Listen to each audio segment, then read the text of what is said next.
3, 2. Hello, everyone. Welcome to the King of Animus podcast, the only podcast where we talk about anime, and sometimes we also get banned from YouTube. So, yeah, there's that. How are you guys doing? I'm doing pretty good. I'm surviving now. I'm COVID free, and that's the way to be. Yes, sirree. Hell yeah. Gotta start training, because you may have that long COVID. That ain't no fun. No, that wouldn't be fun. Susky, I love your name. Yes, I'm a golfer. Which I wish I knew more about the sport, but I'll say that for later. But yeah, as for me, I'm doing good. My team got a dub. That's always fun.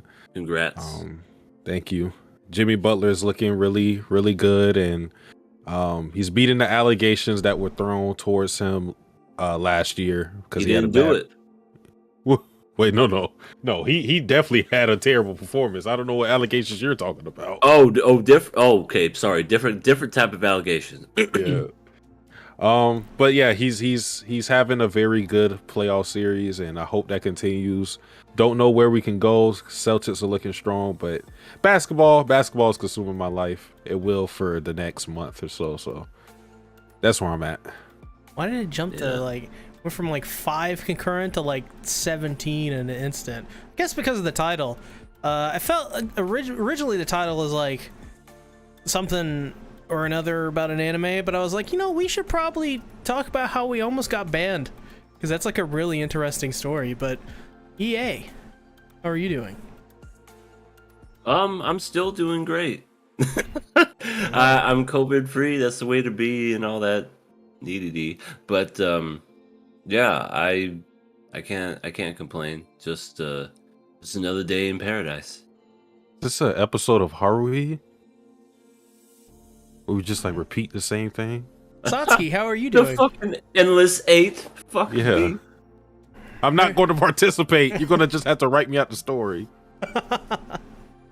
Breinart, I think is how you pronounce this, says, do you all watch the shows you're discussing? Yes we do. Decrepit Storm was wondering how we got terminated. It's a good question.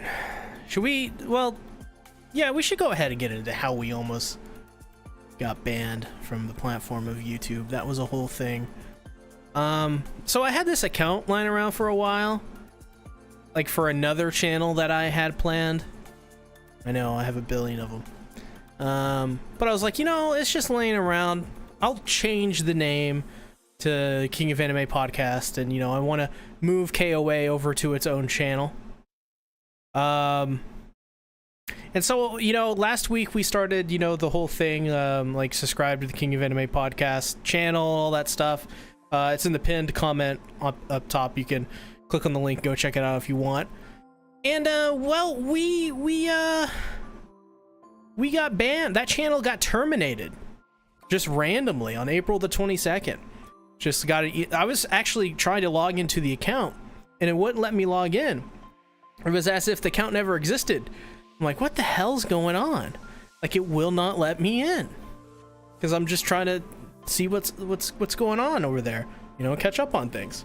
And I check the email for the account, and the email for the account said, yeah, your channel's been removed. I'm like, what? So click on the email, reading it, and it's like, yeah, your channel got removed for spam and deceptive content. What's so deceptive about the King of Anime podcast? Right.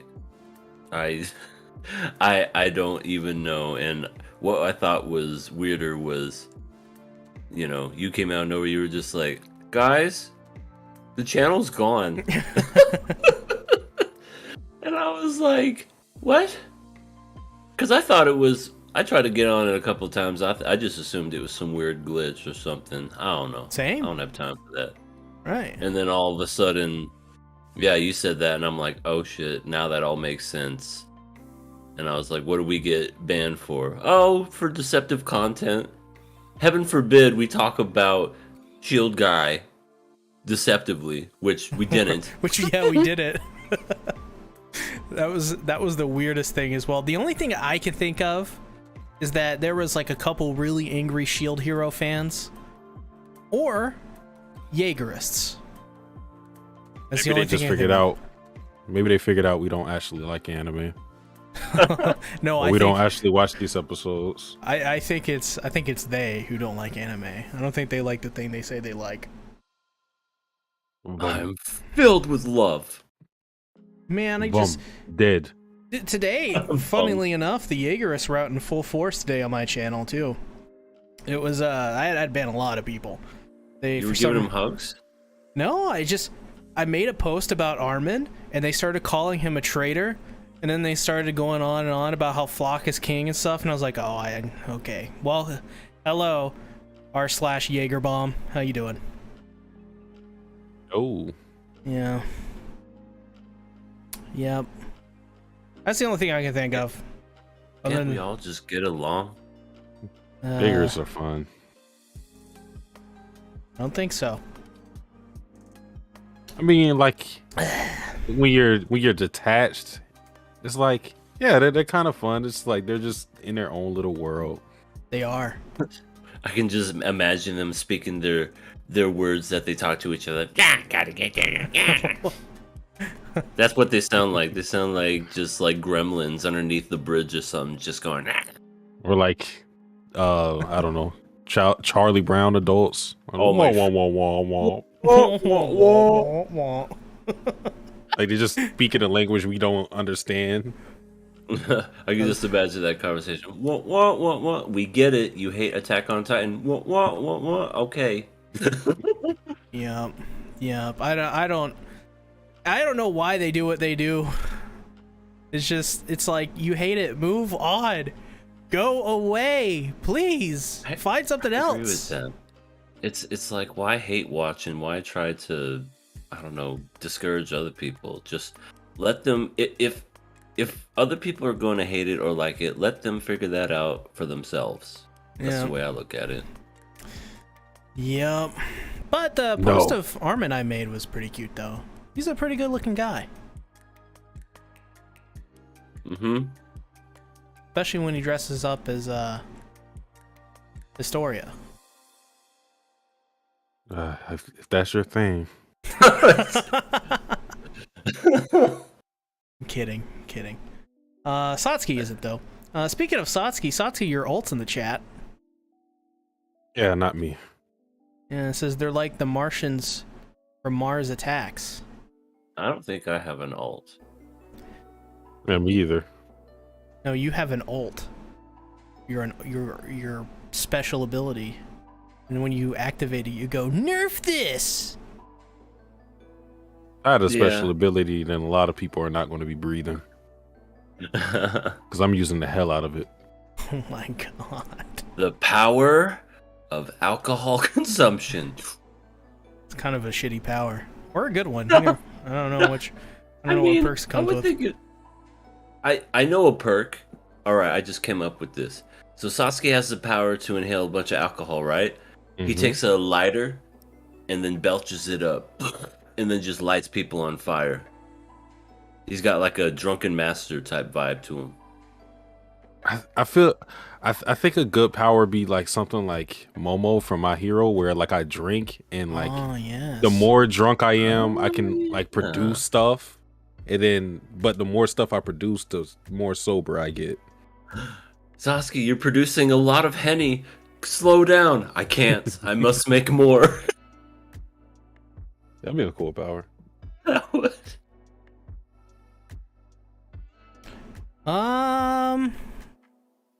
So do we get into the questions?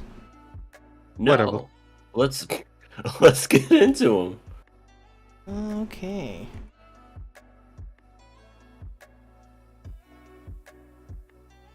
I can't see my keyboard. All right. First question. Thoughts on the anime Hitman Reborn never getting an English dub like all the other long-running anime in the past? and why that never happened. Never heard of Is this this. related to Agent 47 I don't know. from the Hitman games? Yeah, I honestly don't know. The only Hitman I know is the video games. The new reboots are pretty solid. Yeah, no, I heard the new one is this. The episodic ones are pretty good. Mm-hmm. Yeah, they're pretty good. Pretty giant in scale in the fact that you can kill your target many different ways. There's not just one way you can assassinate them. Oh, Lightning Eagle is in the chat. Says hello, weebs. Hello, Chunibia. Hello, Yo. LE. What's good? Eloy Garza says Armin cross-dressing gave AOT fans the ships they wanted. What, Armin and that random creepy guy? That's a romance. You got a pretty mouth. He was exactly like that too, because I don't think the anime did this, but at least in a manga, he revealed, like, Armin revealed himself to be a boy, and then he was like, yeah, I don't give a fuck. You smell so good. Yes, he was like that. Yeah. Decrepit Storm says some pretty good episodes this week. Yeah, all around. Nothing too bad.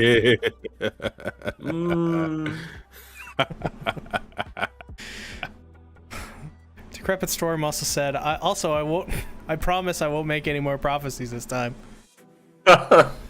Also, Eloy says teleportation. So, someone used instant transmission in our chat. Get the power of Nightcrawler. Pretty cool. Mm-hmm. Why doesn't Goku teach that to more people? Yeah, it was the whole race of aliens taught him how to use instant transmission. He's selfish. He keeps it all to himself. Like, they borrow techniques in Dragon Ball all the time. I mean, damn near everybody can use Kamehameha. Right. Light Ruler says, can we really fault him? Armin is a cute femboy. Yeah, you can fault him. For Yeah. one, just like the first thing, he was underage at the time. It's a little issue. But I mean, yeah, like if you like that, you like that. Next question. Should your YouTubers be taken to task about their criticism of an anime to be specific of their critics why said episode wasn't good? Well, I mean, I'm just gonna assume they mean like if they make like a bad criticism, like that goes against the grain, so to speak, air quotes, or yeah, I think that's really what it means. Like if somebody makes an opinion against the grain, should they be criticized? Which, yeah, I mean, that's the whole thing with criticism. But like, I don't think they should be taken to task. Like, Yeah. you don't need to cancel anybody just because somebody doesn't like an episode of an anime, and just Nope, an example. cancel. Oh my god, we almost got canceled. We did. Yeah, I don't really like the phrase "taken to task" in a sense, because that kind of implies that you want to battle them or attack them for something. I mean, at the end of the day, if someone's giving a criticism and you want them to be specific or explain further their thoughts, like, just ask them. I think you would get a better response that way if that's truly what you want. But if you want to take them to task and just flex on a YouTuber, because there's a lot of people that want to have that moment. Like I said, it's what do you want out of that conversation? If you want something to where they explain themselves further, then approach it differently. Don't take them to task, quote unquote. Just ask them further, like, what do you like about this specifically? And more often than not, you'll get a positive response or something better than what you would get if you try to attack someone. That's just like common sense. Yeah. Yeah, I agree with that. I mean, I like to see things from a different perspective. I want to know what makes this person's opinion, why they feel that certain way. Because, like, I don't know, let's just say, example. Oh my god. Oh god. Well, I guess I'll continue. No, that's fine. Okay, you put it on mute. All right. Well, everybody loved The Dark Knight when it came out. There was hardly anybody that I don't know anybody that hardly like hated it, but if there was somebody that did, I would like to know what that reason was. I mean, sometimes some people had those goofy, like, oh, Batman's voice was annoying. I'm like, okay. Did you enjoy the rest of the movie though? It was great. No, you ruined it. I hate the voice. Okay, fine. But if someone was to break it down and be like, it's a little overrated, it's a little long, they could have done something with Bruce's character at the end. It's like, okay, I can understand that, and I can see where you're coming from. Kind of stuff like that, for an example. Just, it's interesting. And you can learn something about your own opinion. It could, just from talking about that, you could either, formulate an entirely different opinion than what you had before and what they have. You could agree with their opinion and change your own, or you can, still agree with yours but learn something more about your opinion that you didn't know before. So different opinions are totally fine. But yeah, like, I think a great example of someone that gets really shit on a lot of the times is Chibi Reviews. Remember back in the day that happened to him quite a bit, where he would, there was like people that would make videos about him, like, this guy's not an anime YouTuber, he's a vlogger. People, all the people that would be like, I don't know, that you would hate, I would think he would be the least. He's like, all he does is talk in front of a camera. Yeah, he's just a normal dude. But for some reason, and I guess because of his large sub count, and at the time in the community, I think a lot of people were very much into the more critique kinds of people that made like a huge a huge essay about something. I think that was really what was going on back then, and so I think a lot of people jumped on that when all that went down. But I mean, he seems to finally have gotten his flowers now, which is good to see. He just seems like a nice dude. Remember when they attacked Satsuki? Yeah. They came for him with pitchforks, and actually no, they came for you. See? Yeah, but those are Nazis. Nobody cares about those guys. Well, no. I wasn't referring to that, even though that did happen. No, I was referring to the Vlad supporters. Yeah, those, yeah. So if you don't know, people say that I like Vladilena. I don't, and then people were like, "Yo, you do." And I'm like, but I don't. And so I had to like do like a whole slideshow PowerPoint presentation on why I didn't like Vladilena. And everybody here agreed with me. Everybody's, big, support, like, yeah, C-Tactics doesn't like Vladilena. It was really cool. It was really cool. It was by everybody, I assume you mean yourself, your conscience, and like, I don't know, everybody. heart. Everybody. I'll finish that for you, everybody. Backlit. That was like the worst season I remember in history. What? Well, no, it's probably the worst season because of the people that were attacking me left and right over an opinion of a woman I didn't hold. Yeah, I remember that PowerPoint like it was yesterday. Get Vietnam flashbacks.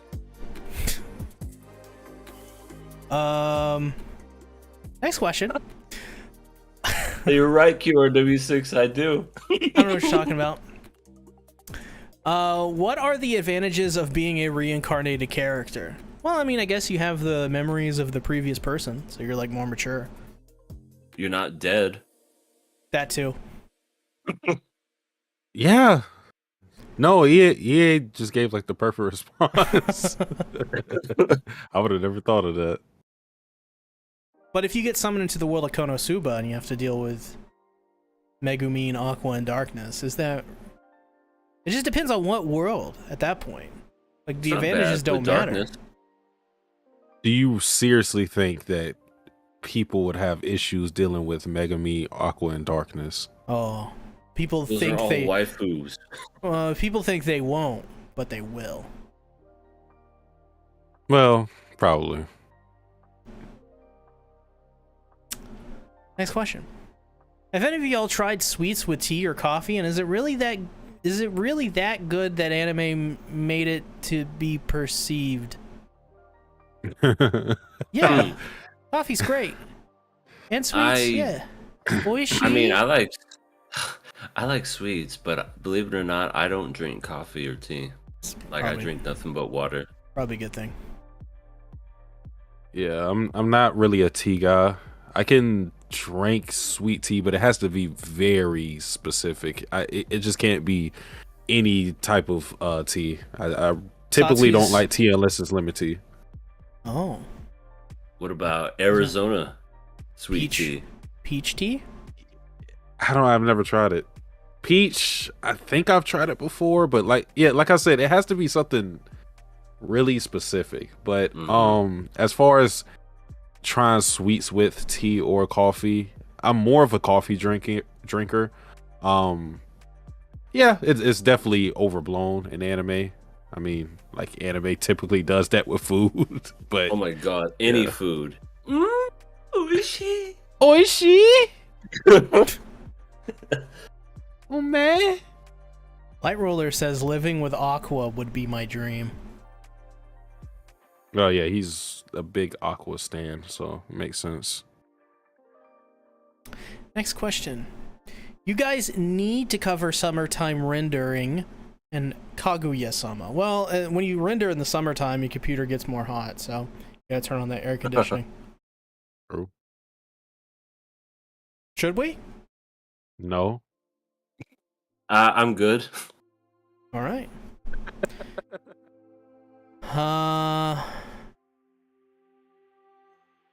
Next question. Should you always agree with your favorite YouTube reviewers' views on anime? They praise or rant, and is it okay to disagree at times as long as it's mutual? Well, I mean, as long as, they're still, you're not breaking up with them. Wait, how do you disagree? How do you disagree mutually? Listen, I understand, Giguk, that you think that this thing sucks, but I'm gonna have to break up our subscription to one another. That completely confused me.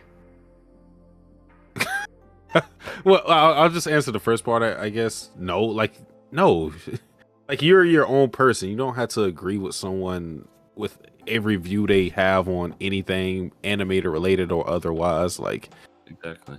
Yeah, I honestly, I feel like that's a common sense question.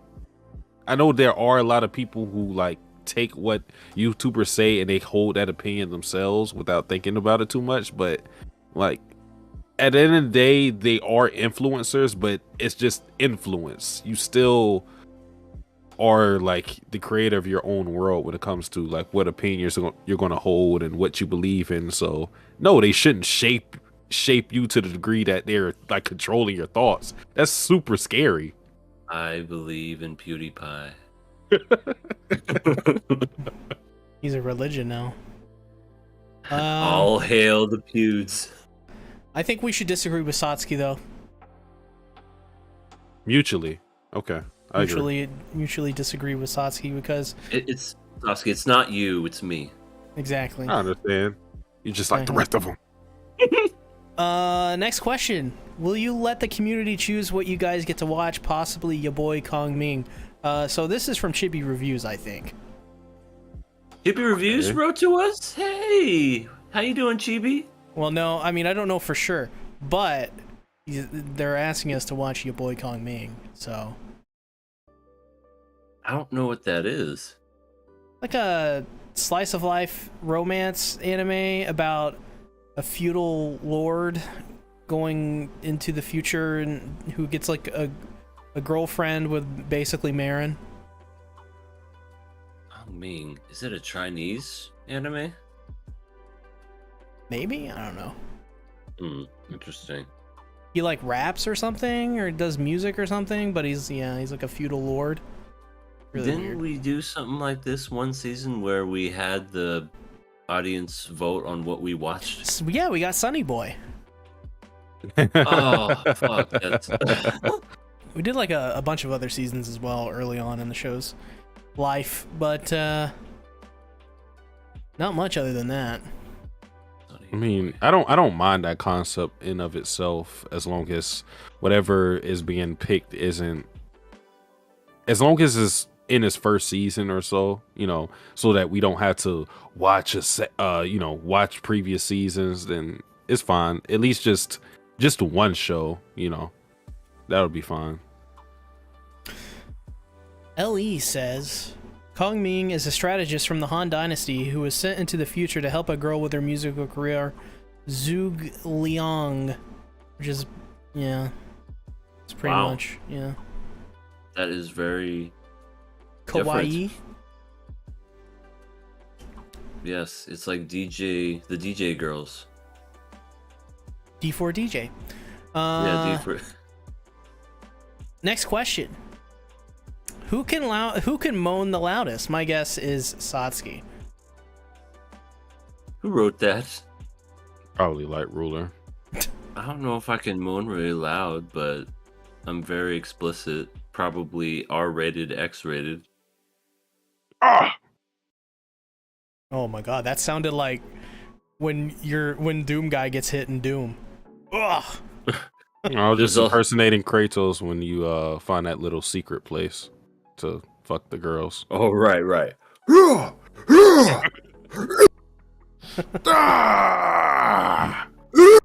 I am the god of war, and I just splooged everywhere. Oh my god. Every whore.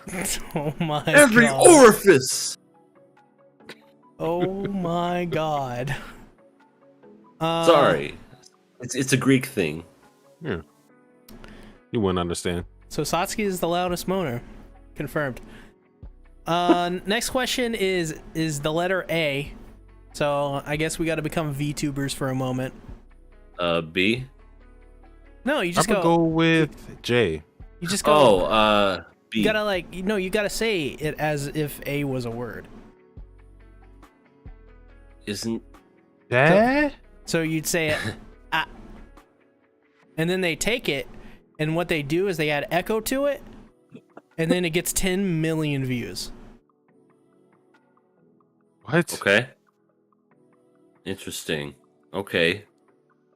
I don't understand the question, but thank you for your attempt. Please try again next week. Next question, last question. Can y'all discuss the problems going on with Netflix? Well, last week, they came to my house, and they stole my cat. They destroyed my TV, and they took my stash. I want it back. They released Satsuki. They also released goodness. Satsuki, which is fine, but I would like him back. Yo, I just saw like the best picture of Lisa. Okay, I found it. Never mind. Lisa? Why are we talking about Lisa? Lisa Simpson? No, Lisa from Genshin Impact. All right, let's see it. Yo, Lisa I got you. from Genshin Impact, when she climbs a wall, it's just a little bit extra. Oh, I mean, I'm okay with this. all right. That deserves 5 stars. Yeah. But the problem with Netflix is I don't use it. I There you think the problem with Netflix is that it's just in a world where there's a bunch of like streaming services. I think it's just an oversaturation of things, and maybe Netflix needs to just come out with more content. They just kind of went through a dry spell for a bit. I mean, they can do it. They've proven time and time and again that they can do it. It's just I can't honestly remember the last thing that they made that I was like, oh, that was really good. And it was like from Netflix. House of Cards season 2, Stranger Things season 1, Mm-hmm. probably Good the games. last ones.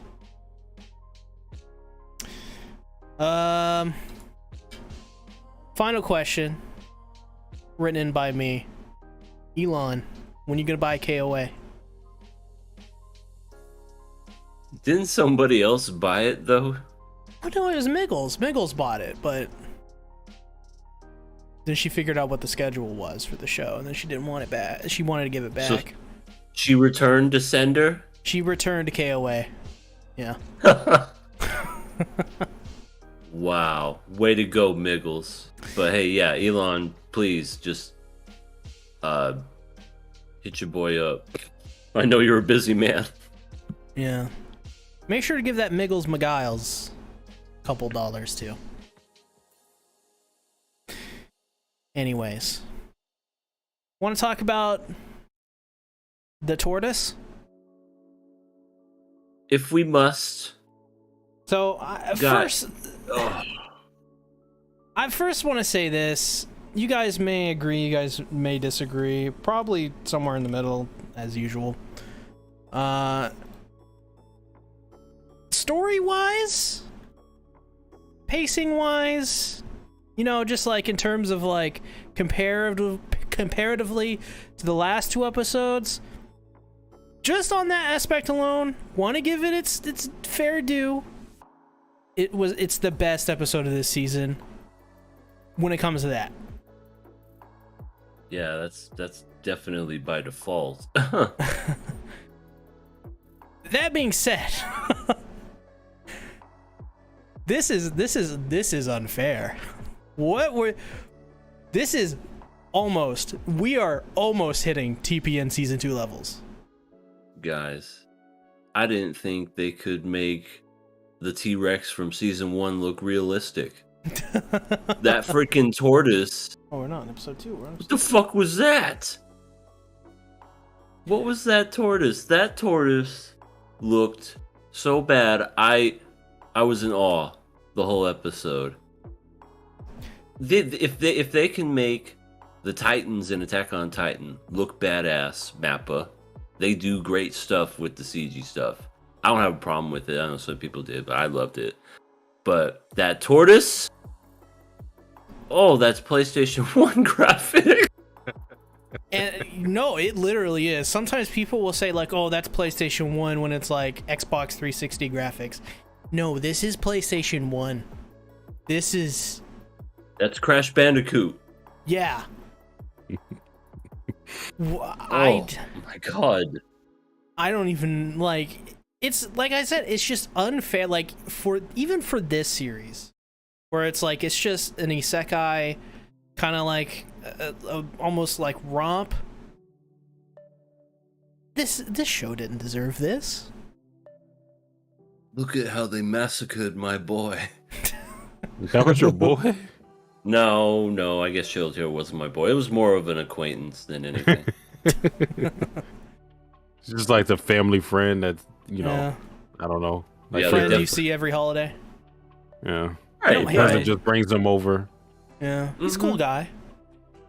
I Yeah. guess. You don't know what he does. He's fun when he drinks, but when he Hmm. doesn't drink, he's boring. Right. Yeah.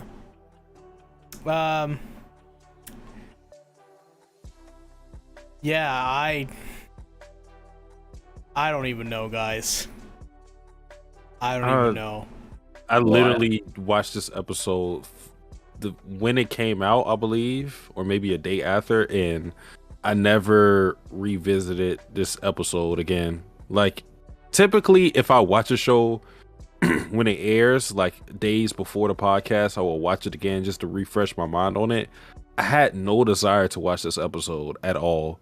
And not to say that this episode was terrible. I thought it was just mediocre, subpar, whatever you want to call it. But like it's nothing interested me about this episode. And we talked about how the fucking murder turtle looked, but it's just everything associated with it. Them fighting it in the first place, the action that took place, nothing interested me in this episode. They killed it in 2 seconds. But they didn't kill it, EA. Oh, right, because at the very end, the girl was like, "Not your dad, didn't die." Tee Right. Tee-hee. QRW6 says that explains the delays because the storyboard team were probably arguing how they're going to adapt this. Chips Alloy says everything felt so rushed. They had 4 years to get it right. 4 years. They even had a pandemic give them extra time, and they fucked it up. Yeah, I don't know what's going on with this season. It is quickly going down the toilet in quality. Like in one way or another, seemingly. So I don't know what the hell's going on with Shield Guy this go around. Season 1 was so much better. It really was. And even that had its moments where I wanted to lose faith, but brought it back towards the end. But this one, I don't even care what happens to this damn turtle. I don't know or anybody. Yeah, well that's the issue, right? I don't know really what's going on in the story right now. Yeah, the reason why season 2 is, for me, it feels lackluster is because I don't think the table was set properly. We just kind of thrust ourselves in the fire of this almost monster of 3 weeks format. I'll say 3 just because we've been fighting this turtle for 2 episodes and I expect us to fight it again. But there's a disconnect between the antagonist and our main characters because there's no build up to it. We just get a random ancient turtle that is very big show up wreaking havoc, but it has no real emotional connection to any of our to any of the people in Nafumi's party. It's just it's here, it's a threat, okay, we gotta beat it, but then it's undermined by the other cardinal heroes not taking it serious enough to stay behind and actually fight it and assist Nafumi. So there's almost like no stakes with fighting this big turtle, and the only I guess like the only real issue when it comes to the turtle, or like something that we're invested in, is the fact that Nafumi is doing this and I guess building up his reputation as a shield hero. That's about it. This turtle has no connection to Nafumi or Ralph Talia or Philo or anybody else for that matter. It's just big threat we got to take out. Give it lettuce. Lettuce shield. Oh, I almost thought you said give it lettuce. Yeah, lettuce shield. Give it a lettuce. I don't know, like douse it in poison or something. That'd be cute if you gave it lettuce and it was just because doesn't it look like harmless? Oh, they were killed a million people today. Yeah, I mean, at least when you see the Titans, they look absolutely terrifying and shit. The turtle, he's just kind of like, he's a big turtle. Hey there, guys. I'm just walking through. What are these ants doing fucking with me?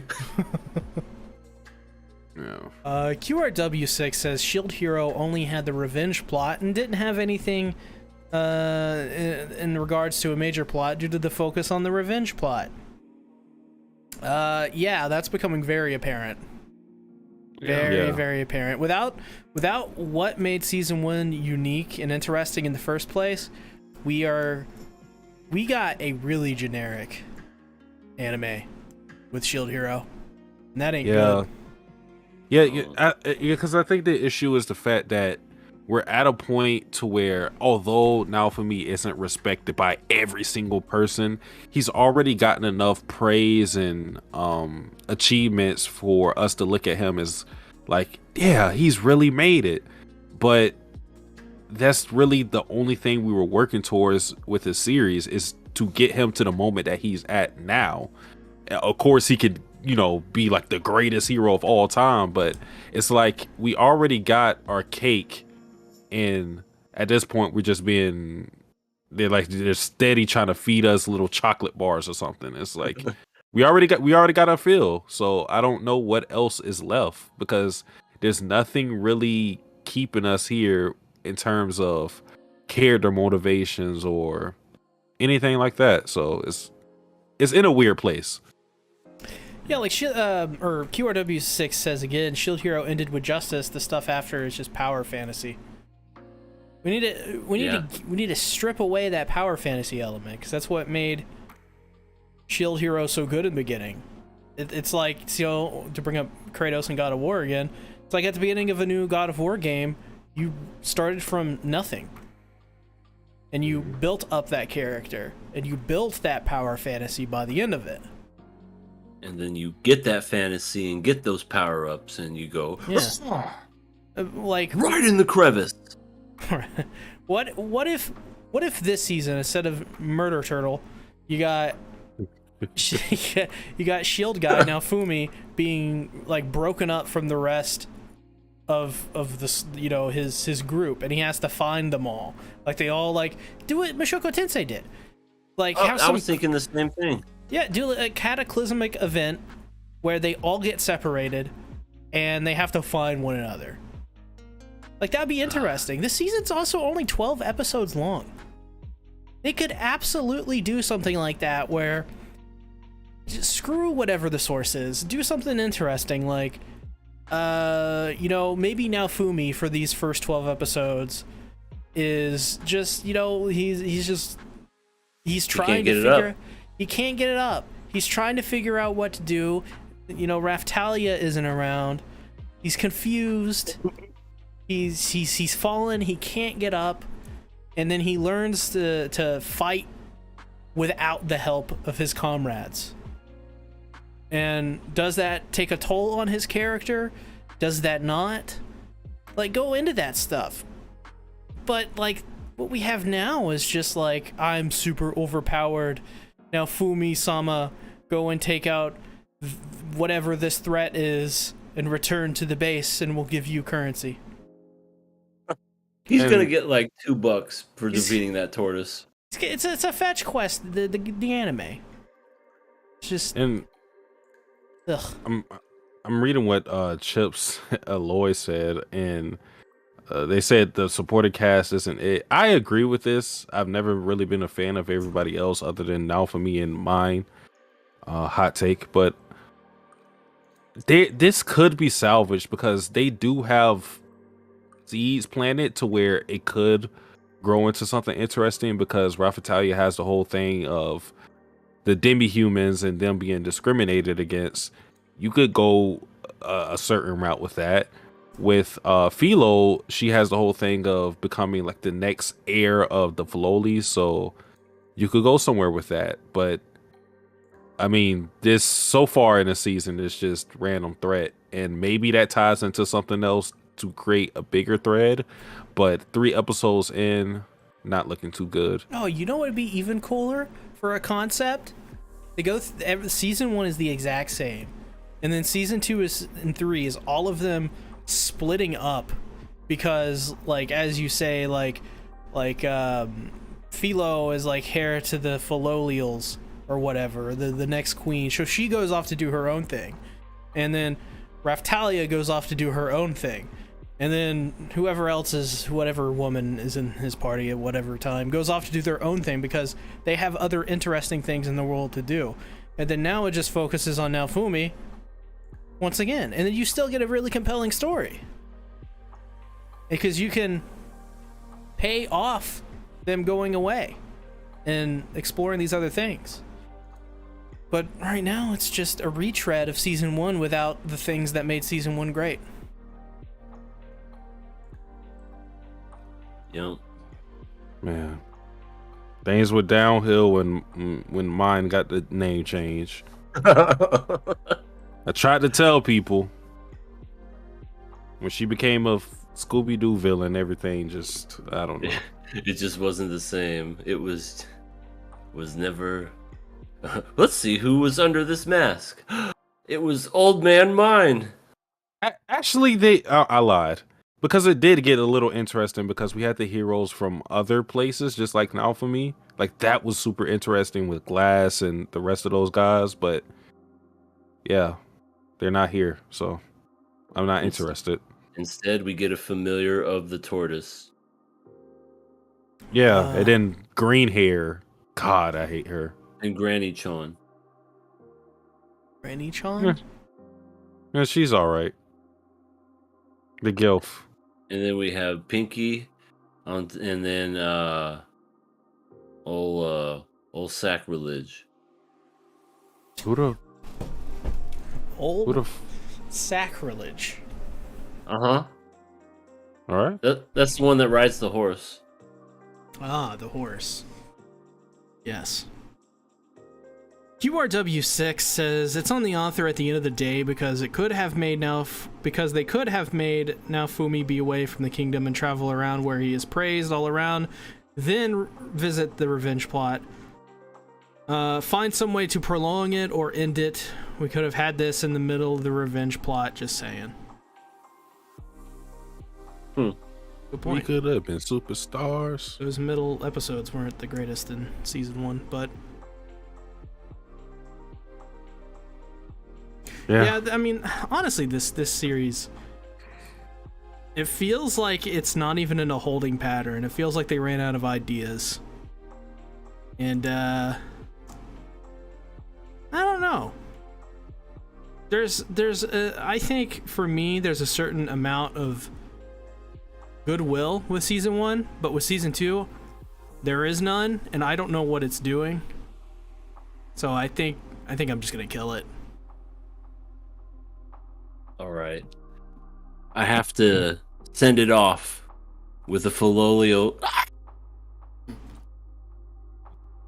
Did it go through? No. Barely. Damn it!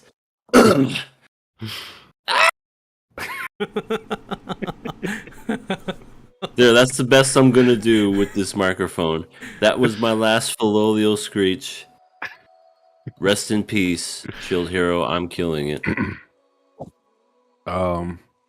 Friends got to stick together. I am of the same thinking. We got to kill the show, man. Very sad. Very sad. We'll see if any other show gets killed this episode. I know last week you guys didn't like Birdie Wing. We'll see. Chip Aloy says, "Did you get some food stuck in your throat?" No, that was the Filolio screech. That's what they sound like whenever they charge into battle. Jack Enter says, "Was that a pterodactyl?" That was the Filolio screech. Nobody remembers the first season. Go back, listen to the first season of this podcast. That was their sound. It was indeed their sound. Named by me. So I guess let's go ahead, get into Spy X Family, episode 3. What did you guys think about this episode? This is a great show.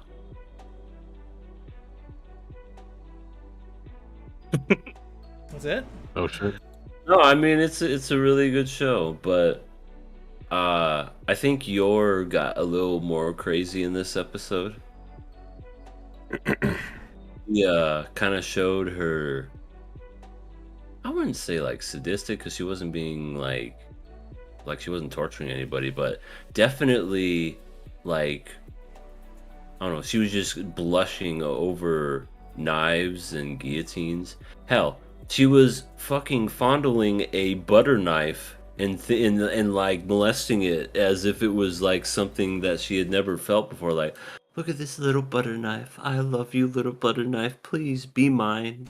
She's And- admiring the sharpness and the practicality of it. A butter knife. Yeah, but she could kill you with that butter knife. Can't take her anywhere. All you gotta do, I mean, if you wanted to go on a fancy date with her, she'd get wet over the freaking appetizer. EA, I don't think that's I think what's Never mind. cutting into the appetizer is going to do the job, not exactly the appetizer itself. But Chips Aloy says that guillotine painting at the museum killed me. She looked at a painting.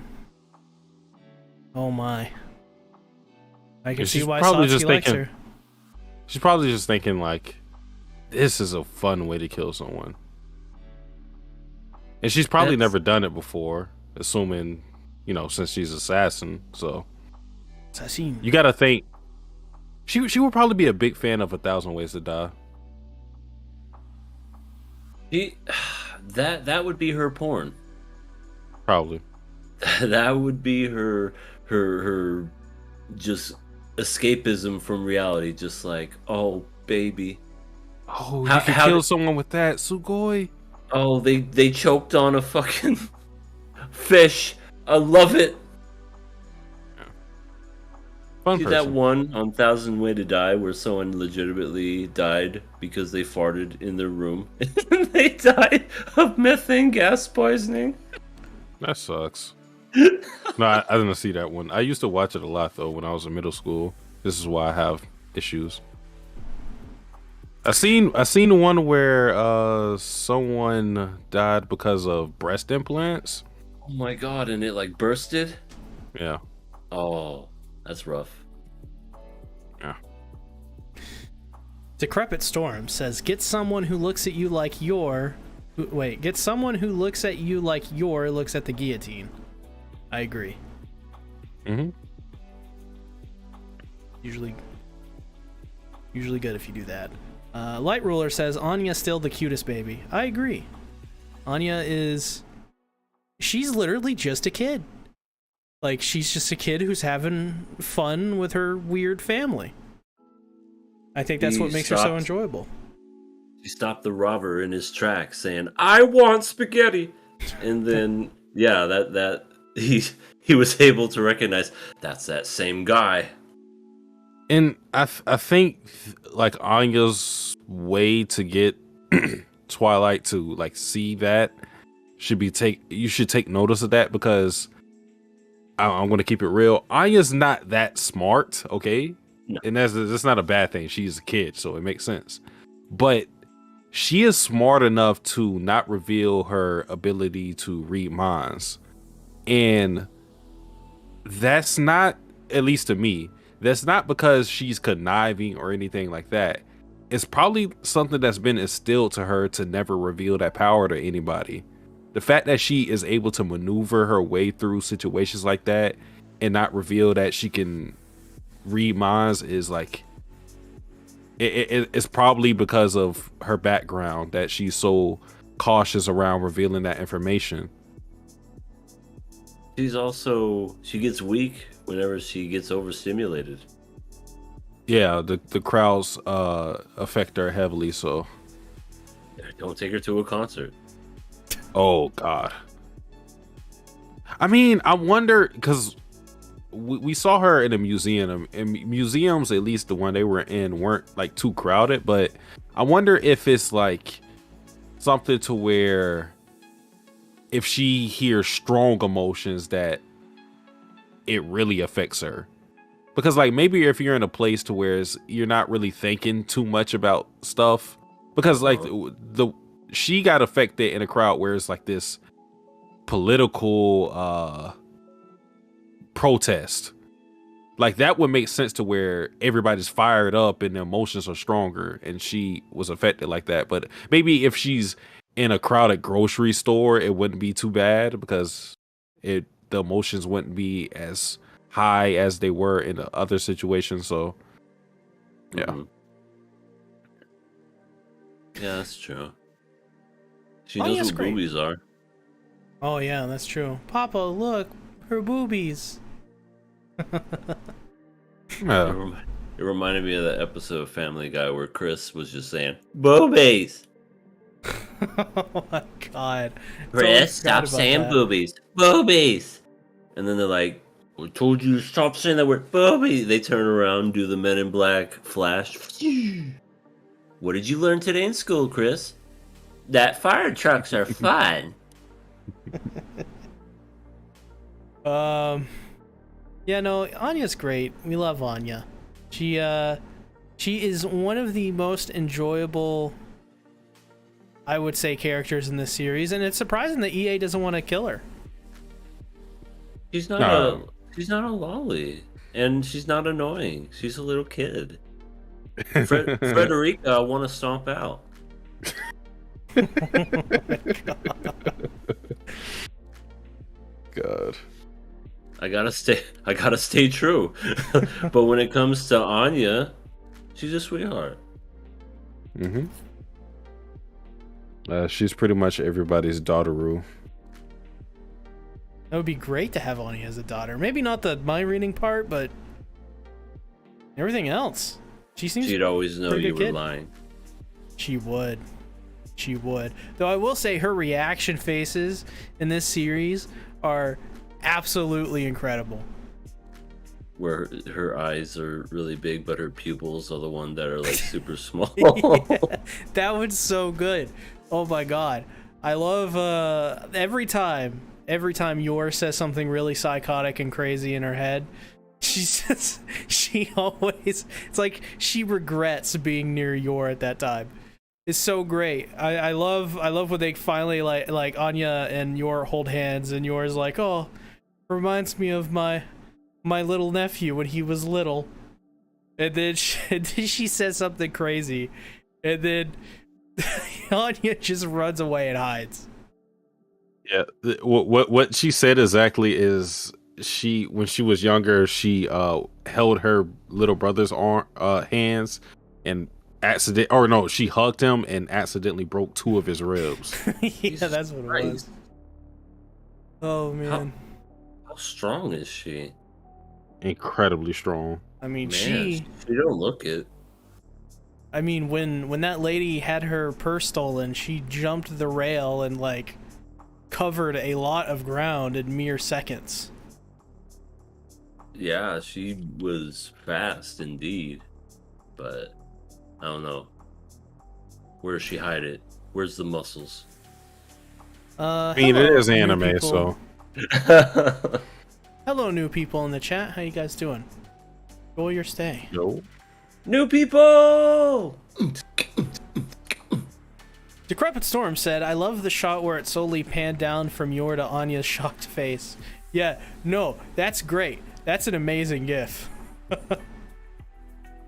One of my favorite scenes from the episode is when Yor, Twilight, and Anya are like looking on at the city from this high place, and then Anya says, "The people look like bits of trash from up here."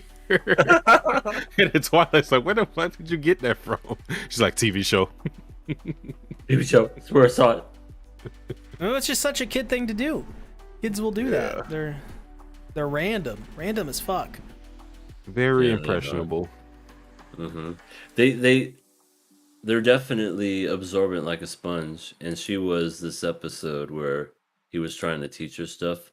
All right, what do you do in this situation? I tell them you're gonna. I forgot what she said. Like, you're gonna die. You're gonna jump on top of him, beat him up, and tell him to eat the foulest meal. Yeah, that's it. He's like, no, no.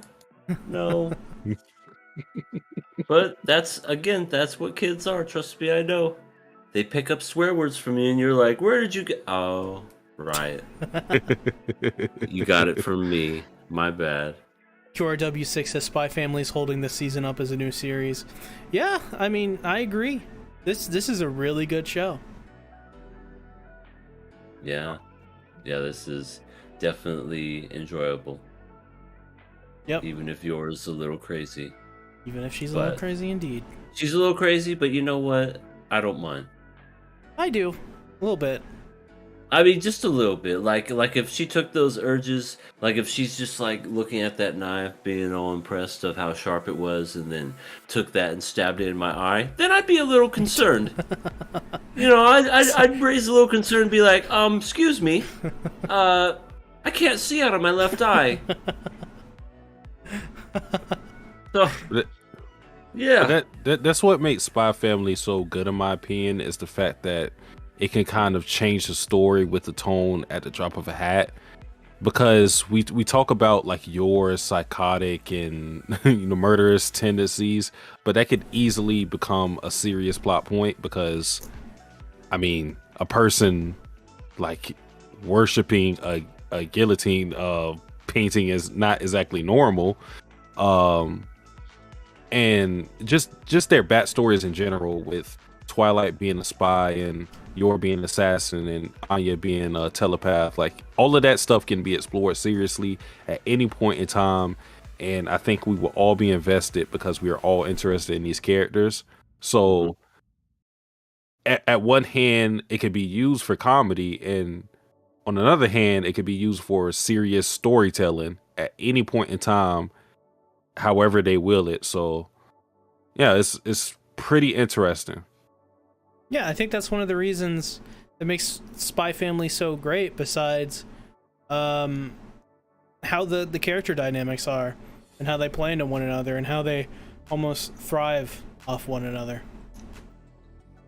Oh yeah, that's also a good part of it, because it's an added comedy, an added layer of comedy and drama, because they all don't know about each other except for Anya, obviously, because she can read their minds, but they're hiding this secret from each other, and it's funny that they don't know about each other, and it's funny to see Anya's reactions to certain things, but it also adds on to the drama of, because you think in your mind, like, what's going to happen if Twilight knows that Yor is an assassin?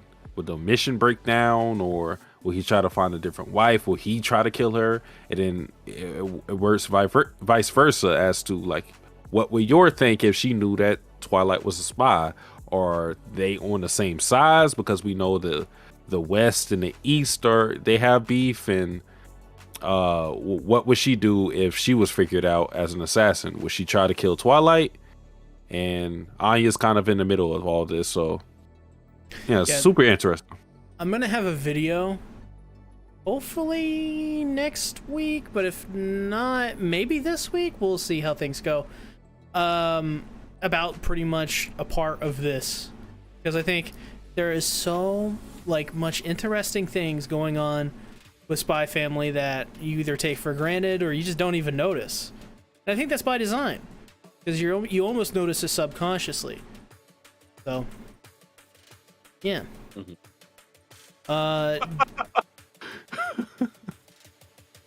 Yes, I'm just reading the chat. I'm just reading the chat. Oh my gosh, that was the funny part. Donatas Media says, I love the scene in the hallway, in the halfway point of the episode, where Anya is drawing a picture of Lloyd as a spy and you're murdering people, only for the two of them to dismiss it since the drawing is so bad. But isn't that just like a good like snapshot of this entire series? The fact that Anya holds this information, but it can't be expressed in a way that's going to be understood by those two. Yeah, because no, it's perfect. It's great comedy. Like, it really is. Yeah, because it's looked as comedic, but she literally just told them what was going on with each other in that scene. But it's going to be taken as a joke, and also, it's not going to be understood because she's a kid. Right. Kids draw all kinds of stuff, and as an adult, you're just like, oh, that's a good drawing, even though it's like shit, because you can't say that it looks bad. You can't ruin their. It's just like, oh, that's so nice. You can if you're an anime dad. You can that be is like, true. This is piss poor. Do better. And then smack him. The family. Oh my god. And then disown him. You're not my daughter. Why do I even bother? Aw. I guess that's another thing too about this series. They're good parents. They are. Even though they're killers. And they have great chemistry. It's so weird. Like, as a family, they all support one another, and they're all it's so strange, their dynamic. But it's such a positive environment somehow. Yeah, Anya's Germany. Or sorry, she's German because she likes to go on outings instead of outings. Outings. Yeah. I want to go on outings. I love the fact that Anya just doesn't know words. See, that's another thing. Anya is a realistic child. It's great. Yeah. She's an idiot. This is true. I mean, I'm just saying, because kids are stupid. You're not wrong. QRW6 says Anya will eventually be a mind-reading spy assassin when she grows up. Maybe. Could be. If she lives long enough. She That's learns ominous. yours techniques. Yeah. I'm just saying, you never know. I don't think Yor or Twilight will kill her. but there's this war going on with the East and the West, so they could see her and be like, pink hair. So, how do you feel specifically, you EA, about Twilight and yours seemingly warming up to the idea of a family? Because we saw your kind of blush Mm-hmm. when she was being called a mom, and Twilight is he's a little more stoic still, but you could tell that he's he's becoming more loose with having his family. How do you feel about that? I feel like, well, I mean, just like anything, they'll grow within that relationship, and I think they'll kind of maybe be more than just friends that sleep in separate beds.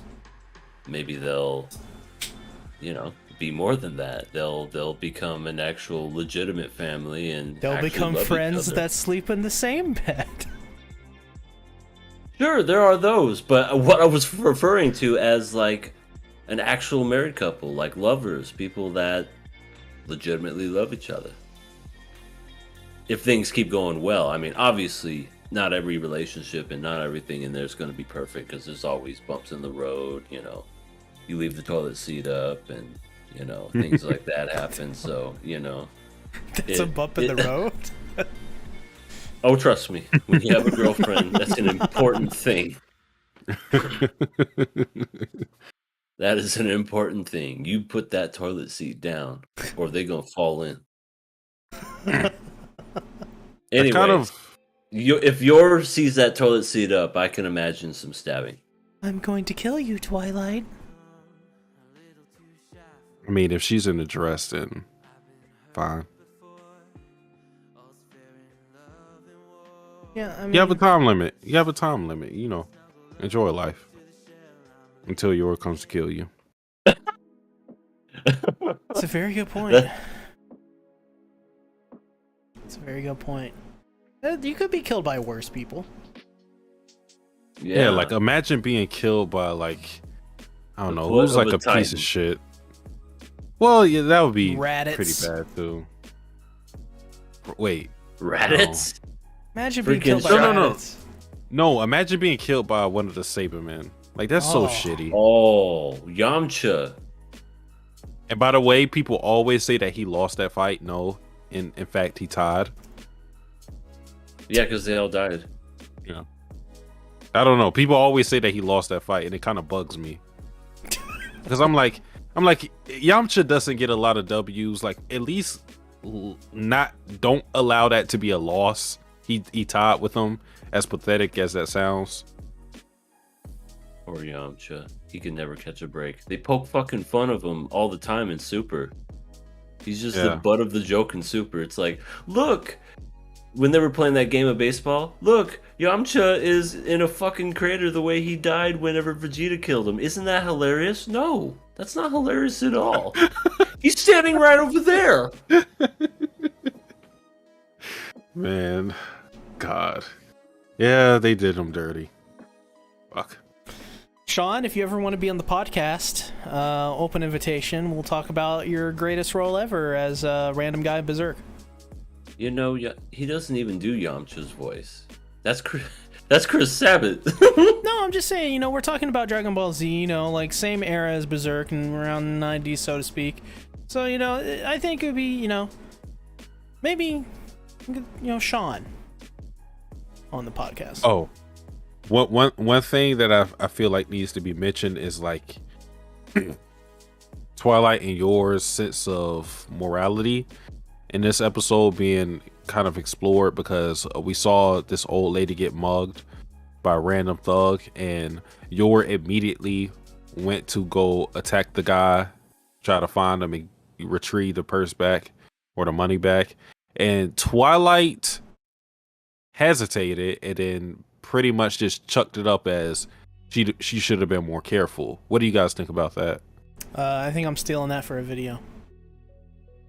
Yeah, that is interesting, because that shows that Twilight won't compromise himself unless it affects the mission somehow. That's my thought when it comes to that. But with Yor, she's very much emotional and she can relate. Like, hey, you're stealing from that woman. You know, how dare you pick on the weak? I'm gonna go attack you and kill you. Yeah, I agree with EA's sentiment with Yor. I think Yor is very empathetic towards certain kinds of people, which is very interesting based off her personality of being a cold-blooded killer. She, I guess, maybe comes to the territory of just, you know, understanding people from other positions, possibly. Who knows? But that's something I noticed as well.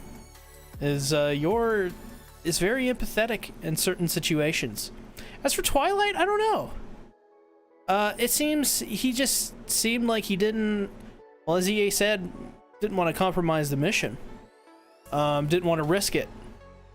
But also maybe Twilight sees these things as, you know, that way because he is a spy that doesn't want to blow his cover, doesn't want to draw any attention to himself because that's who he is. It's a lot of different ways you can look at it. But yeah, it's interesting to see because I feel like at their base level you can say that Twilight and Yor are good people, but the way they approach situations like this makes things a lot more gray than they appear.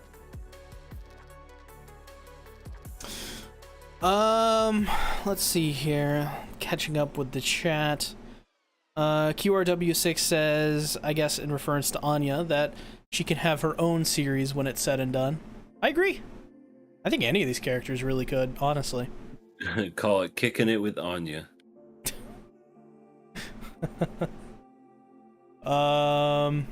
Donotaz Media says, after this episode, I think that if Lloyd ever forgets to give Yor for their anniversary present, all he needs to do is buy her some sort of sharp knife at the store and she'll be happy. Or like a whetstone, like a wedding stone. Sharpen one. He or she is not lying. You could definitely give Yor a makeshift gift like that and that will please her. Think about all the people I could murder. Yeah, just here you go, baby. Here's a set of Ginsu knives. We can use it to cut and make julienne fries. Or like even just a knife holder or something. Like make it more convenient for her to like conceal knives. She would love that. She would love that. Like a little holster. Light Ruler says, imagine being killed by Truck-kun.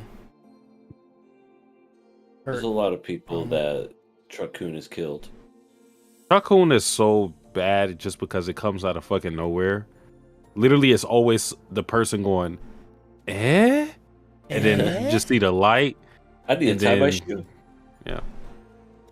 Truck-kun is inevitable. You can't do anything about it. It's terrifying. It's an event horizon. Once you enter it, you may never escape. Oh, that's a good movie. Lightning Eagle says the Cybermen are about 1 Raditz or something. There you go.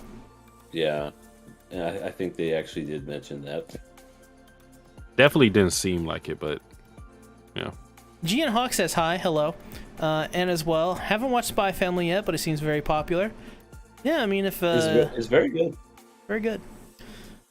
Dental Mita says, unlike most types of killers, Yor is not a sociopath because, as we see in the show, Yor has no problem expressing or understanding her personal feelings and emotions. That's true. She's not one of those cool villains who are like obviously sociopathic but really sophisticated. She's just, she's cool. The ones that hold their face and they're just like Subarashi. And Subarashi. And just absolutely are insane. Yeah, I agree. She's not like that at all. Yeah, totally. Fuck those characters. She's on the spectrum, but she's not quite there yet.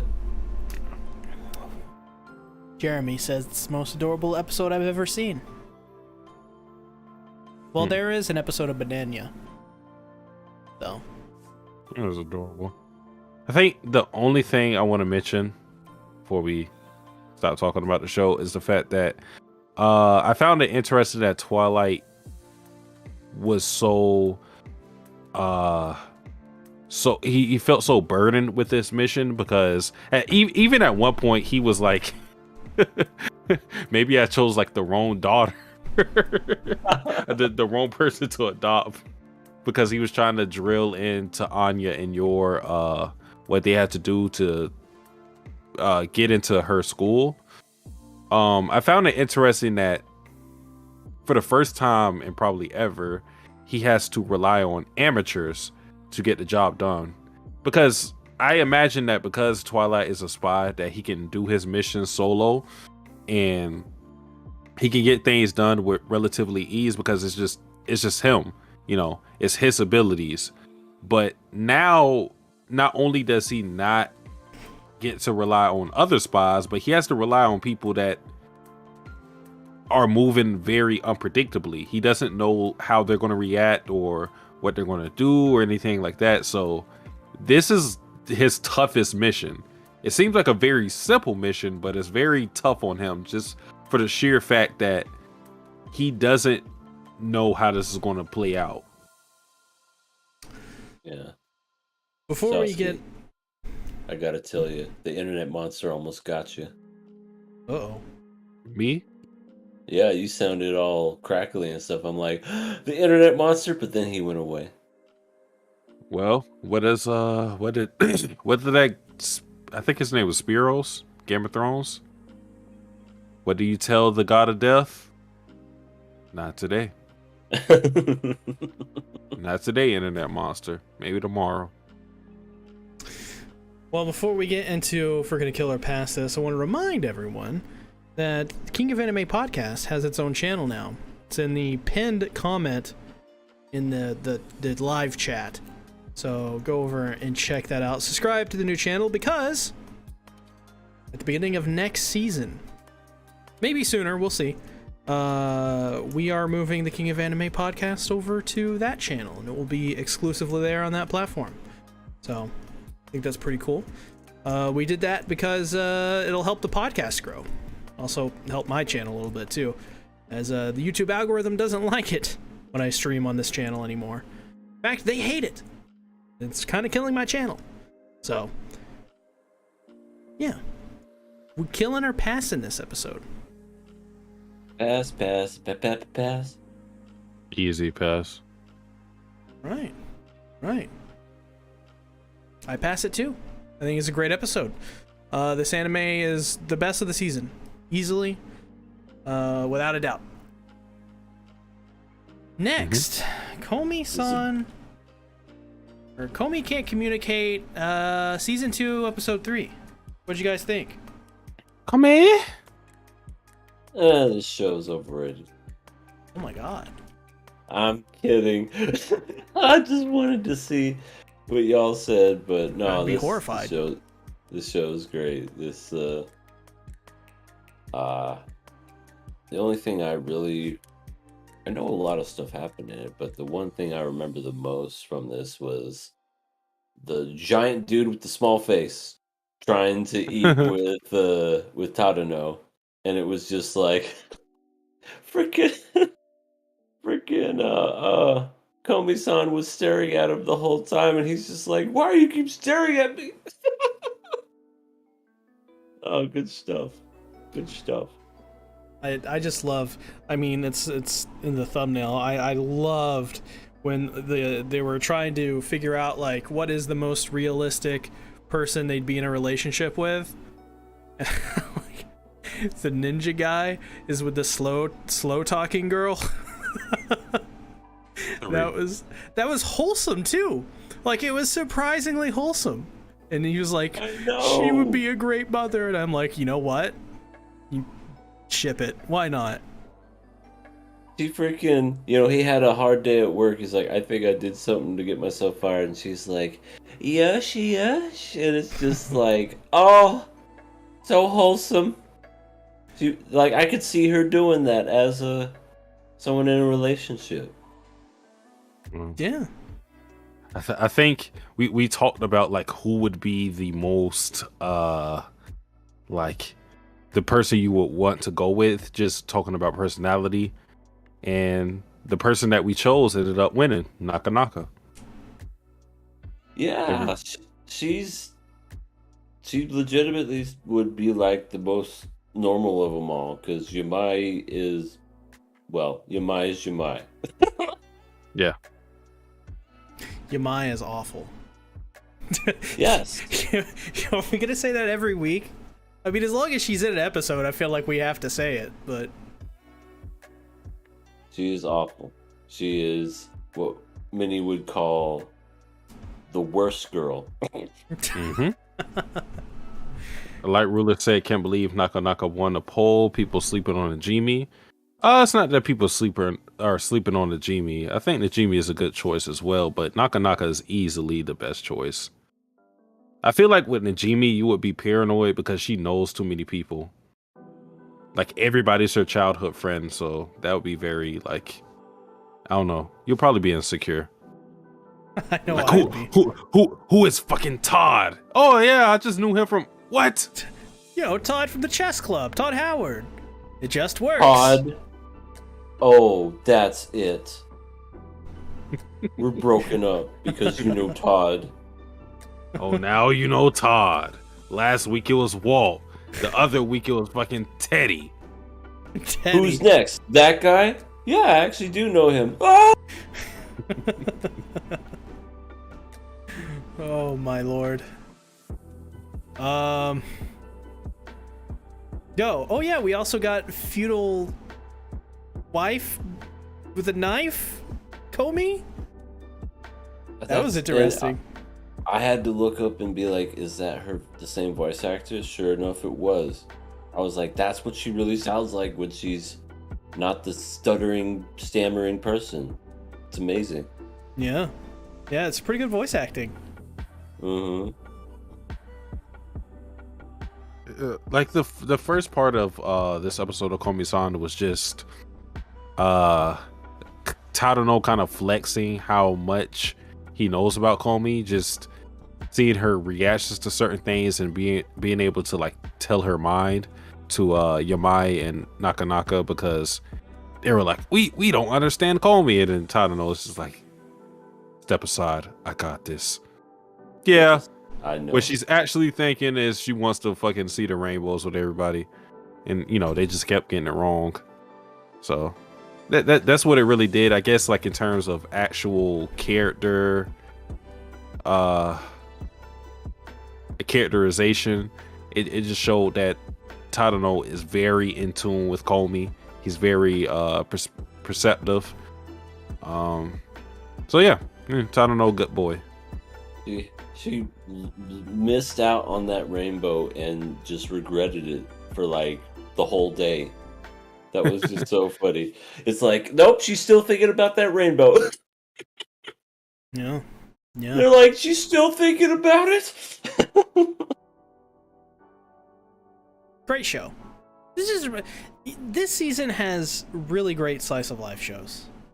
I'm glad, because usually slice of life shows means boring, but these shows are really entertaining. It helps that they have that comedy aspect to it too, and it's not too serious. Yeah. Hey, But whenever they do add in those serious moments, it does catch you by surprise. I think Komi-san is like one of his biggest assets, is like his biggest flaw. And the only reason I call it a flaw is because I'm a manga reader, and Komi-san's been going for a while, but is one of his biggest strengths is this huge cast of so many unique characters and many personalities contained within the school. It's just like it, because there's so many different characters that you can get. There's a lot of fun interactions and clashes that you get. Like the school of Komi-san is like so crazy that if Spider-Man himself came into the show, you would not be surprised. You'll be like, oh shit, Spider-Man, okay. He would probably be like one of the least interesting characters in the show because of how everybody else is. Yeah. That's true. I mean, I don't think I have anything else to say about the episode, honestly. I mean, we had the whole section with I believe his name is Katai, and his struggle to eat lunch with Tadano. That See, whole thing. So the source that I watched this from, a lot of the subtitles were messed up for it this week. So, yeah, I didn't really get a lot of that part. Well, he had this whole thing where he had this misunderstanding that Komi was looking on from the shadows, encouraging him to be more talkative, and that led to big misunderstandings with him and Tadano to the point where he like grabbed his arm and Tadano was uncomfortable, but he was thinking that physical contact equals good communication and things of that nature. It was pretty funny. Gian Hawk says, I'm new here and I have a question about the podcast. I've watched the videos. Feel free to ignore this, but AOT won't be on the podcast for a while, right? Yeah, until part 3 comes back around. I mean, unless we decided to watch season 1 through 3 for the show, which is a possibility. We cover seasonal shows, usually shows that are airing each season. So, yeah. At least in the And we're also very friendly. Yes, we like hamburgers and hot dogs, and Hamburger. yeah. Hamburger country. But that'd be pretty cool. You know, now that I think about it, it would be pretty cool to watch AOT for Nakama Club. Again? Yeah, we haven't watched seasons 1 through 3 for the show, or for the podcast. I mean, no, but we've seen them. That's true, we have seen them. Someone speaking Spanish? Let's. ¿Qué pasó? ¿Cómo estás? Muy bien. Como decise, fuck you. Yeah, let's go Google Translate. Well, I put it in Google Translate and it says, "Send a hail fat girls from Mac." Hell yeah. What? What the fuck does that mean? I don't know what it means either. All right. Good talk. Yeah. The Nets are really about to get swept. Wow. Wow, didn't expect this. Oh boy.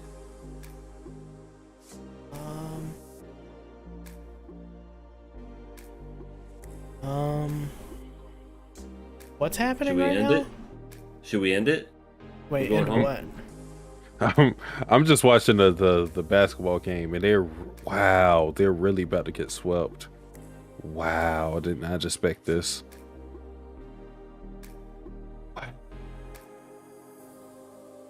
What the fuck? Good night, everybody. Jenny? Well, Later. killing or passing Komi-San season 2 episode 3. Asa. Pasu? All right, passing as well is pretty good. Let's talk about Birdie Wing episode 3. You guys change your tune? Wing. Birdie Wing. Birdie Wing. Yeah, it's still okay. Okay. Okay. What about you, Satsuki? Honestly, this episode I felt like was probably maybe the stronger ones of everything we watched. I'm still not sold on the show. Like I don't know how I'll feel about the show in future episodes, but it's just it's okay. It's okay. Like I think what's hurting the show for me is the fact that it won't properly explain golfing to you, and like with sports series, there's some sports series that don't explain everything to you. It's just sometimes you just have to have the knowledge of it to properly appreciate the anime.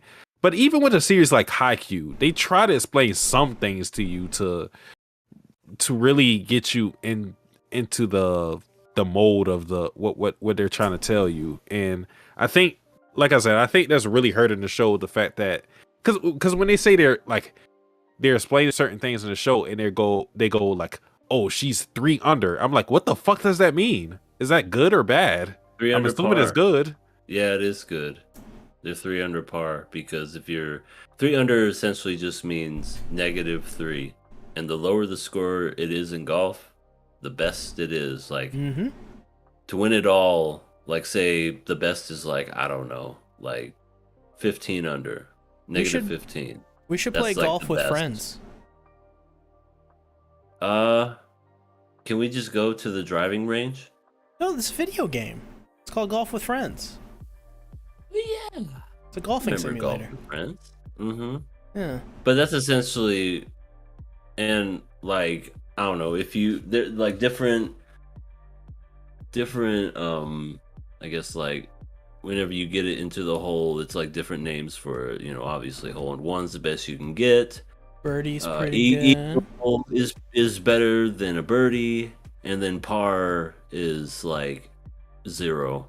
Yeah. Anything over that, like a bogey, is like +1, and then double bogey, triple bogey, and then it's like you get into the plus after that. But anyway, that's kind of like the long and the short of it.